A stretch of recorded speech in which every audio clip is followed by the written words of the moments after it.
సూత్రధారి. ఒకప్పుడు పుణ్యభూమైన ఆశ్రమంలో మహర్షి కాశ్యపుడు తన భార్యలతో నివసించేవాడు.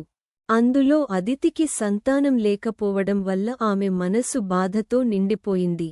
అదితి వేదనతో, స్వామీ, నేను భక్తితో దేవతలను ప్రార్థిస్తున్నాను, కాని నాకు ఇప్పటివరకు సంతానం కలగలేదు.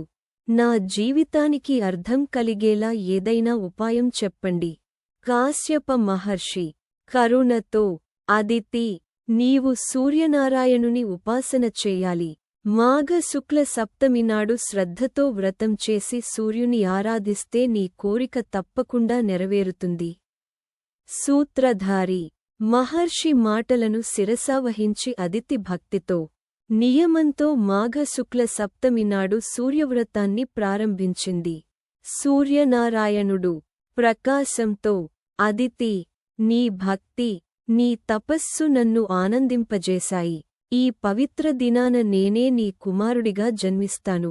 దేవవాణి ఆకాశం నుండి, ఇది మాఘ శుక్ల సప్తమి. ఈ రోజున సూర్యుడు 7 గుర్రాల రథంపై ఉత్తరాయణ ప్రయాణం ప్రారంభించాడు. ఈ దినమే రథసప్తమి. సూత్రధారి. ఆశ్చర్యంతో దేవతలందరూ ఆనందించారు. సూర్యుడు తన 7 గుర్రాల రథంపై లోకాలకు వెలుగునిస్తూ ప్రయాణం సాగించాడు. అదితికి సూర్యుడు కుమారుడిగా జన్మించాడు. సూత్రధారి. ముగింపు. అందుకే ఈ పవిత్ర దినాన్ని రథసప్తమి, సూర్య జయంతి, ఆరోగ్య సప్తమి అని పిలుస్తారు. ఈ రోజు సూర్యుని ఆరాధించిన వారికి ఆరోగ్యం, ఆయుష్షు, శుభఫలితాలు కలుగుతాయి.